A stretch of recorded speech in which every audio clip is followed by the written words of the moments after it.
welcome to Sweet Tomato Vine Homestead. I'm Linda, and today I'm in my kitchen and I am about to make a Elvis pound cake. So let's get started. To start the recipe, you will need to put your oven rack in the center of the oven, but do not preheat the oven for this cake. You do not preheat your oven. Remember that, it is very important.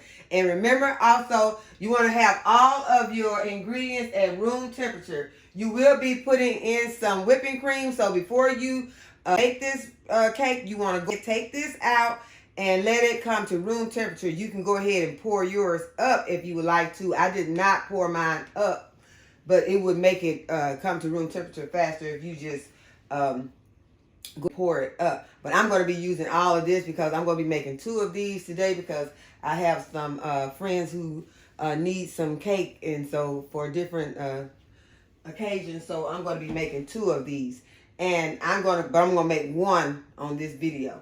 Okay, so the first thing that you're going to need is you're going to need your softened butter. It's going to be at room temperature, so I've already got 2 sticks. That's what we're going to put in. We're going to put in 2 sticks of softened butter.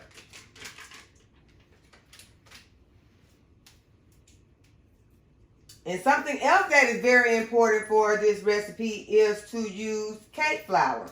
Now, what you can do if you don't have cake flour, and it is what I will be doing, is you take out 2 tablespoons of your flour from your cup. You're using 3 cups of flour, but you're going to take out 2 tablespoons of the flour, and you're going to replace those 2 tablespoons of flour with 2 tablespoons of cornstarch.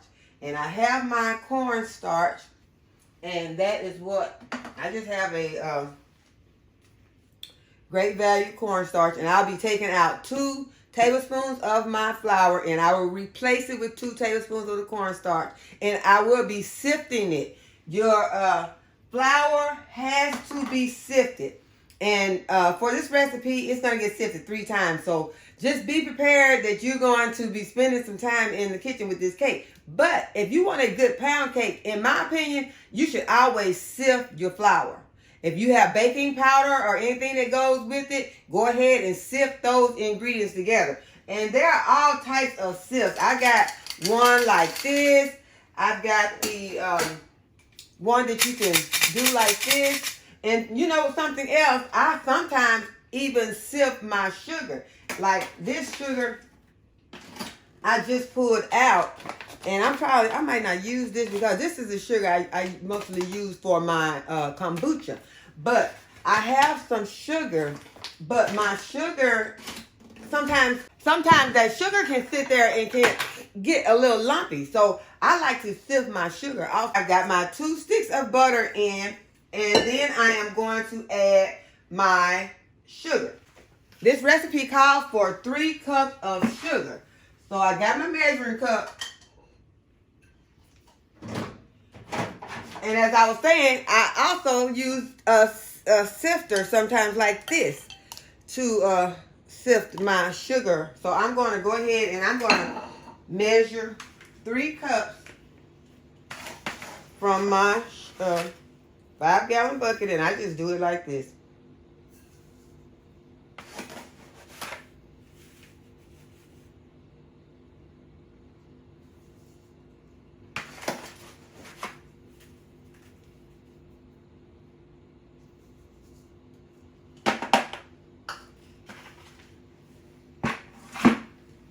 Okay, and then it easily sifts through. It doesn't take much to just get this sifted through.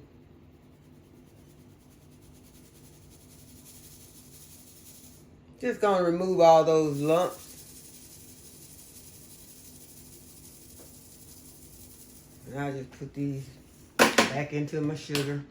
And then I'm gonna add those 3 cups of sugar with these 2 sticks of butter. Now I'm going to put my bowl on, and I'm going to go ahead and I'm going to start. We want to start our KitchenAid up, getting our butter and our sugar creamed up. And we're going to do this for a while because we want this really nice and fluffy before we add our eggs in it. So I'm gonna, I got it started. I started on slow, and now I'm gonna kind of increase it.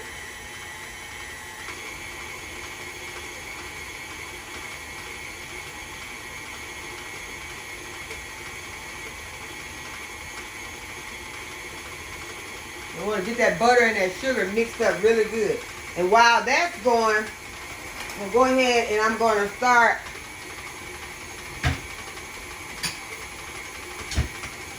getting my eggs together.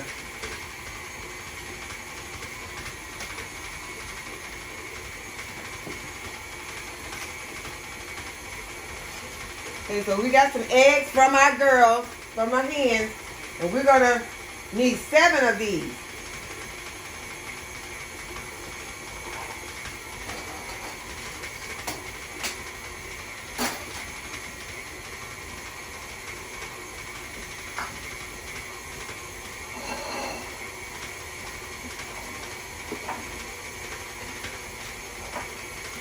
And you always want to go ahead and crack your egg into a bowl to make sure that they're good. And you want to add them into your cake one at a time, into your batter.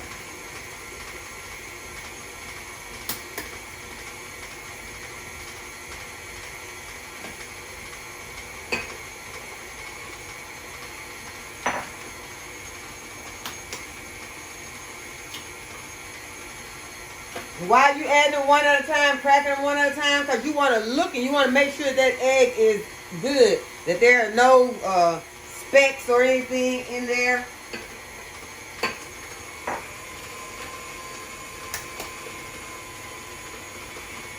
And then adding to the cake one at a time, to the batter, is to make sure that it gets evenly mixed.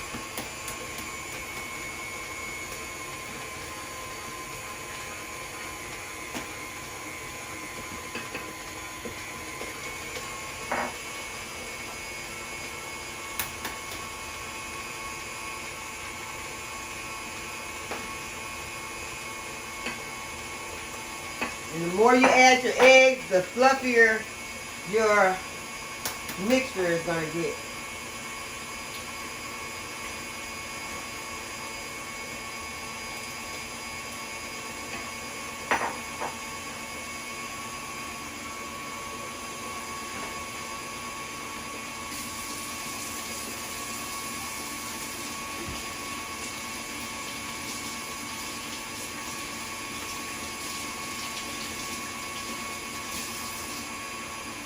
Get my hands a wash. So I've been cracking eggs.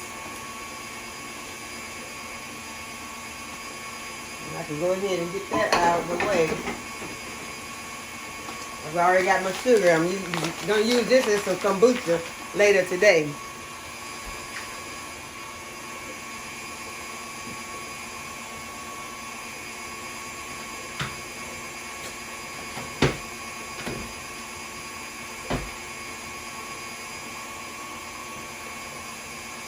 Okay, so you want to let this mix until it becomes really light and fluffy.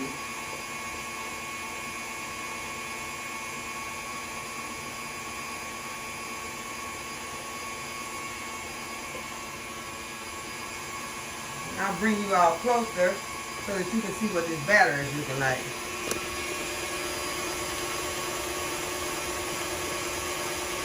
Really mixing up light and fluffy.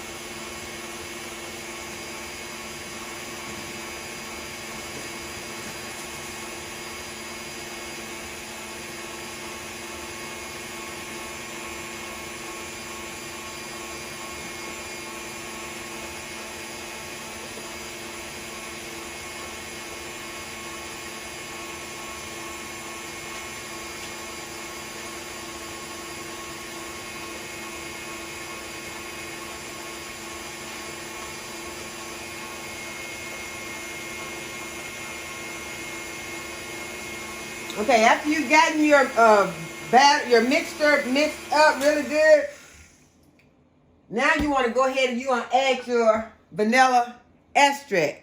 And this is some of my homemade vanilla extract. And we're going to put in 2 teaspoons.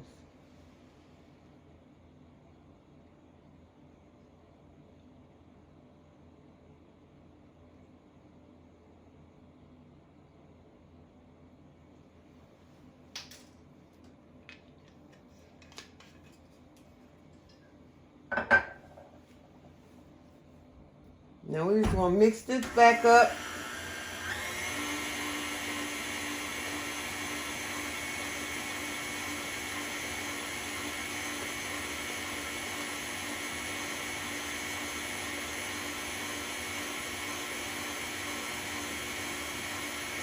Okay, now it's time for us to start adding in our dry ingredients. So as I told you all, we're going to be using flour, but we're going to make it be cake flour by adding cornstarch, removing 2 tablespoons of our flour, and putting in 2 tablespoons of cornstarch. Okay, so now I'm going to go ahead and I'm going to measure in my flour. And when I measure in my flour, I like to be more precise on my flour. So I will kind of go over the top of the flour and just scoop it off, just smooth it off with the knife. I'll just take it and I'll just smooth it off until it looks like this. And so now there is my 1 cup. I'm having to put in 3 cups. So I'm going to go ahead and I'm going to put in my 3 cups of flour.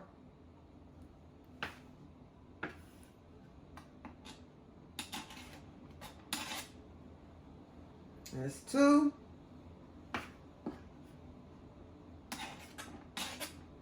And that's 3. And now, as I already told you all, I was going to have to take out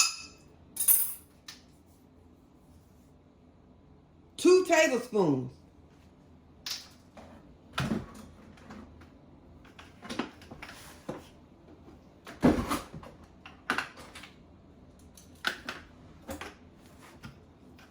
Okay, I need a tablespoon. This is a half a tablespoon. So we're going to take out 4 of these. 1, 2, 3, 4. So that's only for 1 cup. So now we have to do, we're going to do 8 more because we got 2 more cups.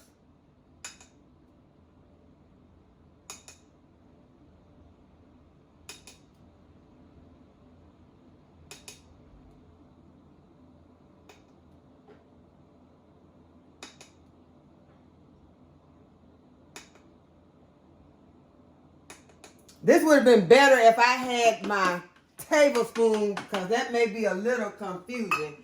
But now I'm going to have to go ahead and put these 4 back in. So this is going to be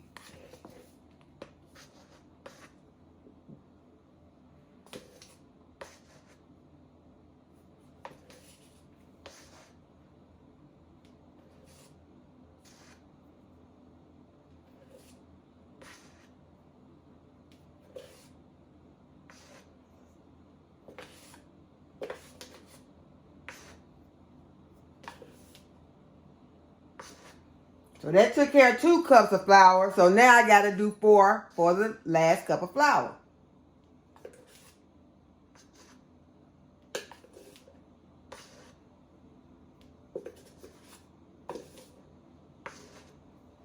Okay, I hope that didn't confuse you all too bad. Okay, but now I also need some kosher salt. This recipe calls for 1 teaspoon of 1/4 teaspoon. 1/4 teaspoon of kosher salt.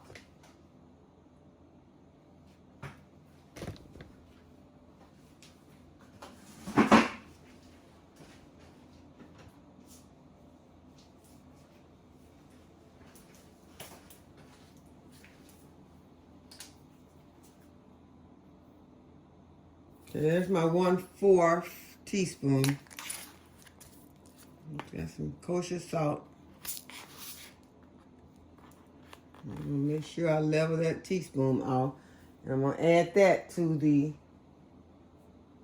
sifter. And now I just want to go ahead and sift this flour. And I probably should have got a bigger bowl because I need to. I think I will. I'll get a bigger bowl for this one. Okay, so I'm just going to sift this over this bowl.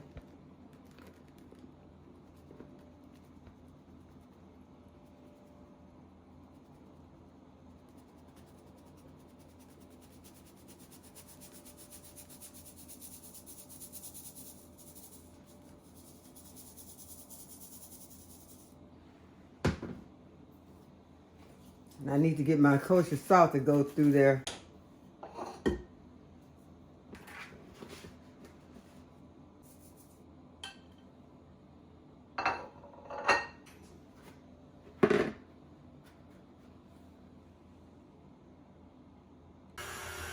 Y'all, I thought I was recording and I was not.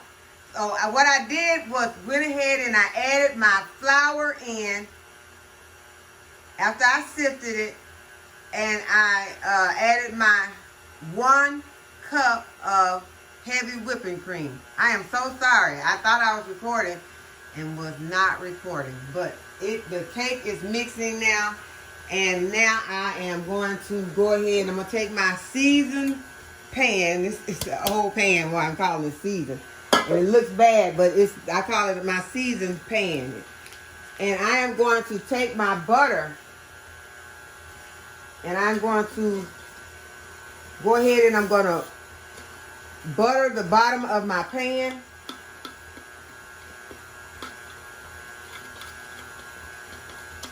I know some people may use vegetable shortening. That would be okay. I use butter.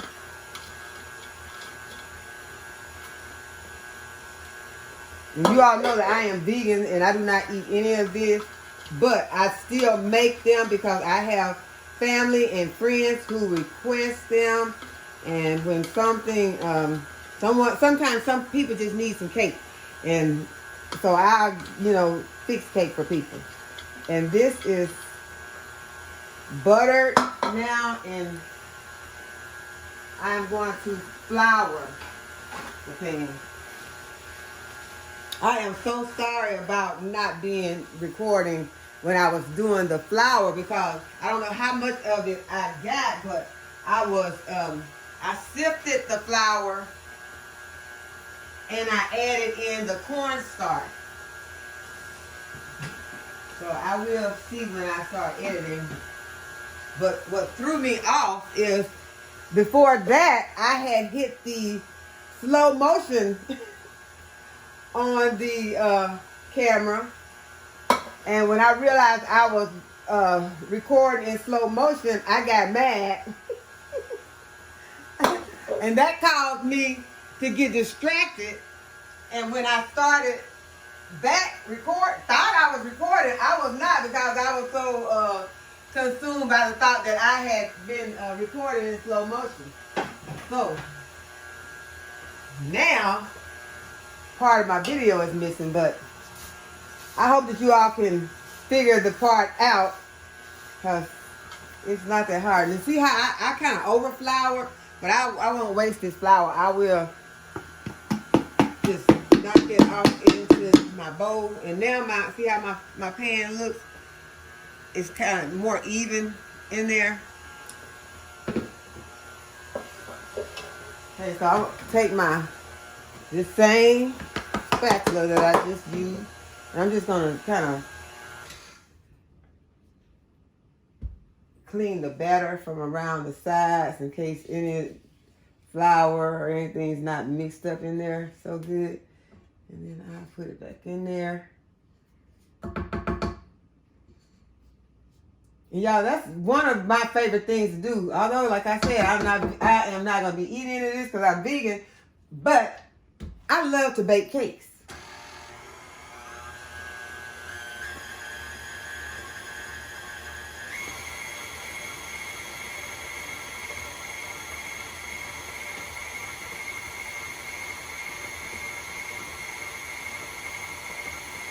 You want to make sure that you get this batter mixed really good. You don't want to, at the end, when you get your cake out and you cut it, then you got these wet spots in your cake. And that's what will happen if you don't use all of your ingredients at room temperature also. And another thing is if you leave some streaks of butter or egg or anything that's not mixed up really good, then that would leave a soft spot in your cake, uncooked, unevenly baked. And I have enough problems with mine unevenly baked anyway because my oven don't like to cooperate. But I'm kind of used to my oven now, so I know how to, act accordingly with it, the attitude that it has. I better not talk too bad about it. Fool around trying to mess my cake up. Because this oven is so funny that it will, as soon as you turn your back, you think you got something cooking, cakes, the oven say, you leave out of this kitchen if you want to. Come back and your cake be burnt. Because it has a mind of its own, so you just have to watch it. But one of these days, I'm going to go ahead and get that convection oven. And then I'm going to not be having to deal with this attitude. This oven. Okay, so I've got my batter mixed up. And I think it's mixed up good enough. I'm going to go ahead and I'm going to remove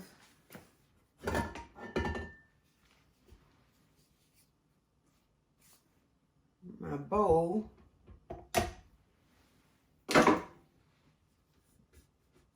Just want to get this all out. I'm going to put that in there.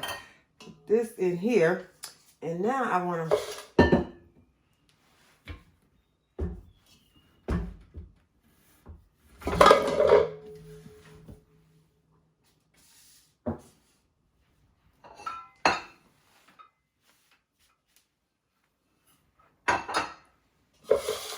all right, so we're going to go ahead and pour our cake batter in. Another thing, you want to make sure that everything got mixed in good at the bottom because, like I said, you don't want to end up with some of those wet spots in your cake. Unevenly baked is what it would be because it wasn't mixed well.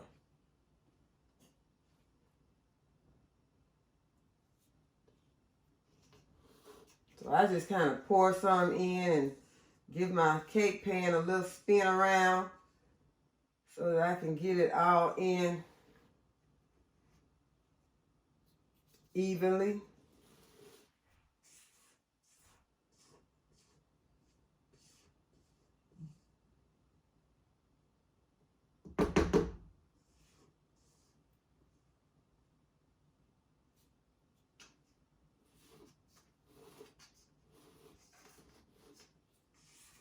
And it is a beautiful batter.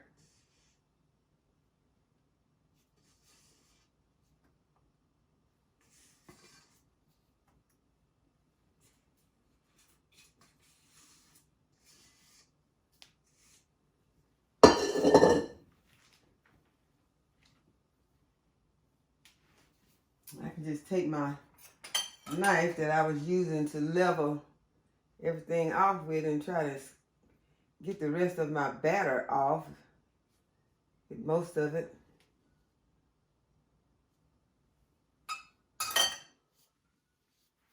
Try to level the cake off some. Let me get this up here where you all can see it. See that batter? Excuse the pan, y'all. This is an old pan. I've had this pan for many years. I tried to wash this brown discoloration off. It did not come off, but I said this. I call that my seasoning. I don't want to wash all that off. That's the same way with your cast iron skillet. You don't want to get all your seasoning off your skillet. That's what make your food good. That and you know what you're doing when you're in the kitchen. So now I'm going to go ahead. I'm just going to test it. That was a hard 10. I'm going to tap it a little bit more. You want to just get all the air out. So now it's going to the oven for approximately 60 minutes, depending on your oven. And you can now turn your oven on 350 degrees Fahrenheit.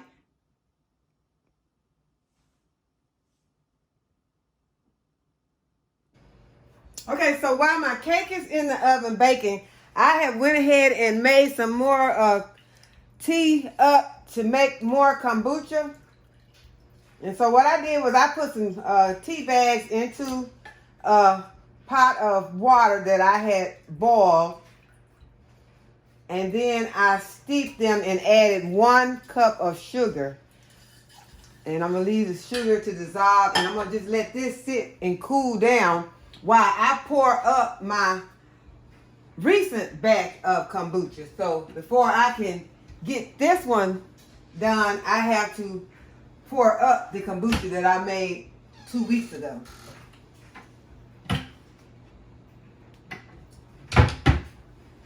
So I have my little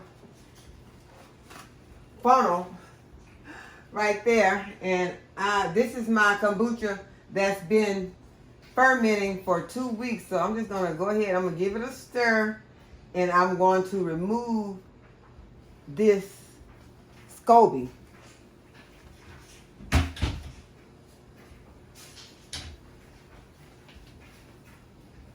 If anyone's never seen a SCOBY before, it's not pretty, but that is the SCOBY. And that is what helps. You have to have the SCOBY in order to make kombucha. So I am going to just give my kombucha a stir, and we got a nice little fizz going. I'm not going to stir it much because sometimes if you stir it, that fizz will fizz up a whole lot and just about run over. So I'm just going to give it a nice gentle stir. And then I'm going to pour it into my jars. Sometimes I strain it before I pour it up, and sometimes I don't. And today is a don't. I'm not going to. I'm going to go ahead and get it poured up. And I have some fruit in these jars. I have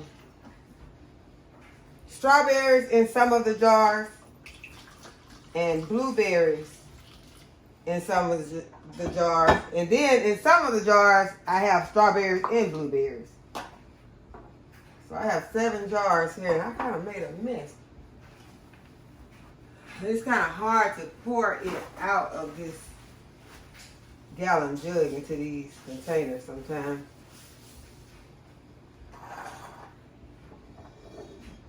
Yeah, that cake is beginning to smell really good in here.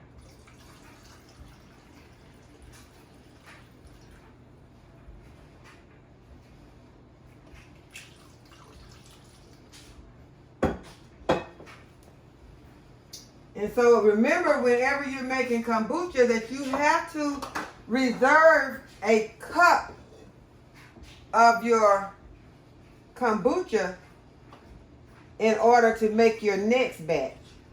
So you'll need your SCOBY. It's a cup or a half a cup. I think it's a cup. Okay, I overflowed one. You see it has a nice fizz. You all got to see the fizz. It's fermented. It's a fermented drink for you all who have never had kombucha. And y'all, I tried kombucha out of the store. It did not taste good at all. I did not like it. And I made kombucha once without using my regular, I'm just going to call my brand. The one I use Lipton. I like my Lipton tea bags. I tried another generic store brand, and my kombucha tasted like the store kombucha. So I did not like it. So I always use Lipton tea bags. The black tea bags. Lipton black tea.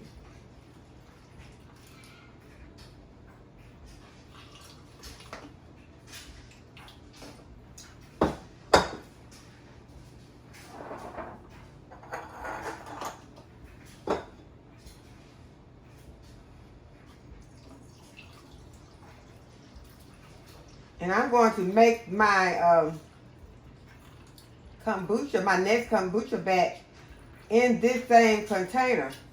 This one's going to overflow too. And what I'm going to do is I'm going to just reserve some of this in here. And I'll check out my SCOBY, because sometimes your SCOBY will make other SCOBYs. This one looks like it did not. Let me see. Just touch it. It don't look like it made a thick enough SCOBY so that I can have two. So I'll just go ahead and put this whole one back in here.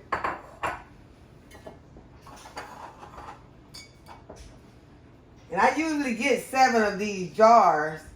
I might not be able to fill this one completely. Oh, yes, I will. I was thinking because I waste a little bit, but all I want to have is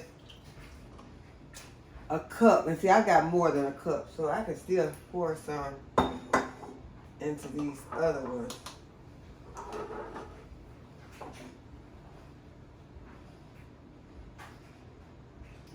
I'm not going to worry about being exact, a half a cup or a cup, however much it is. So do research in case you decide you want to make some, because I do have a video on making kombucha. I'm just making this kombucha in the middle of my cake baking.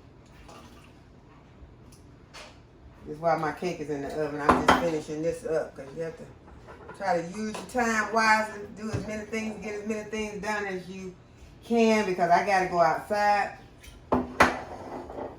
and prune my okra. Okay, so now I got these all filled. I'm just going to go ahead and put my lids on. And this is going to sit out. Now, you can sit yours out however long. Like I said, do your research. I like mine. I just like mine one day, y'all. I just like mine to sit out one day. So you do your research and find out how long you determine how long you want to sit your kombucha out after you have put your fruit in, because this is my second ferment. So you can make that decision, make that call for your kombucha. But as the way I like mine to taste, I like my second ferment for one day. So now I'm going to go ahead. I'm going to cover this after I put my SCOBY back in. This is more than a cup, but I'm going to cover it.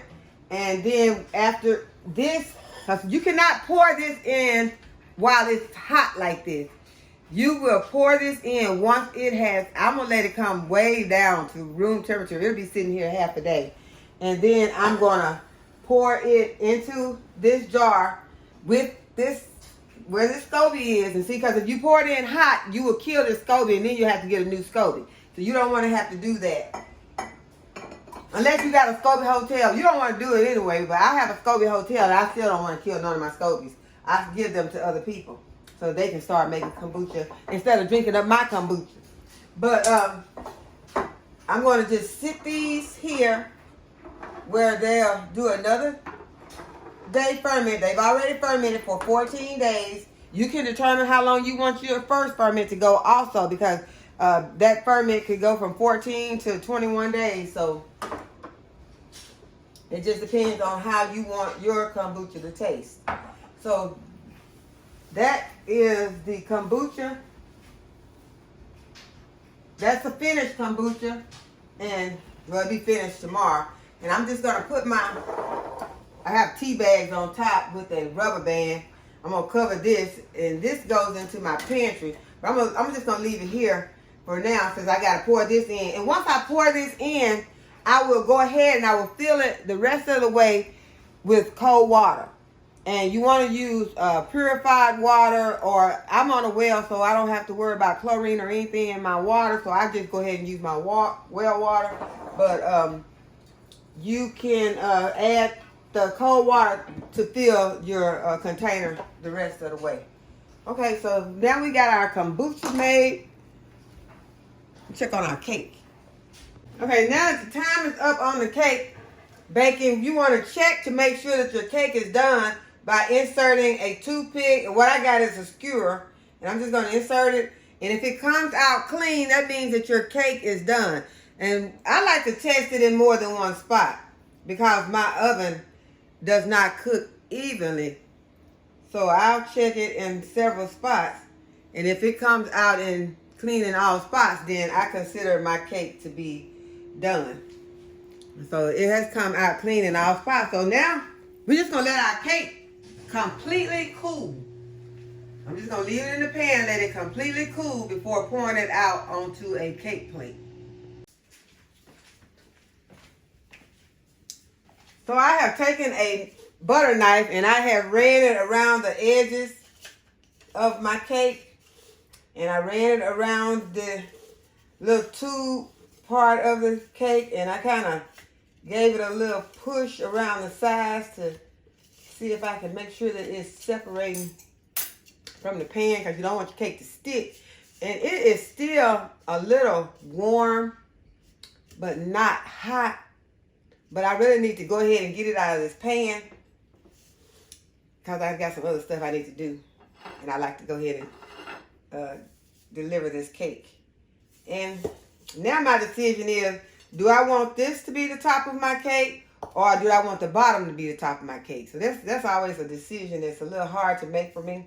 But since the cake is still warm, I think I'm going to go ahead and let the bottom be the top. And that way I can just sit this pan on top. And I can just turn it over like that. And so now this is our finished cake. And what I'll do, I'll put some wax paper over this cake and some foil, because I don't like to put foil next to any of my food. So I'm going to put the wax paper or parchment paper over it first. And then I'm going to put some foil over it, and I'm going to deliver this cake. So I hope that you all enjoyed this video. I hope that you will give the video a thumbs up. And go ahead and subscribe to the channel if you have not already subscribed. And hit the notification bell so you'll be notified whenever I upload a new video. And as always, thank you all for watching. I'll see you in the next video.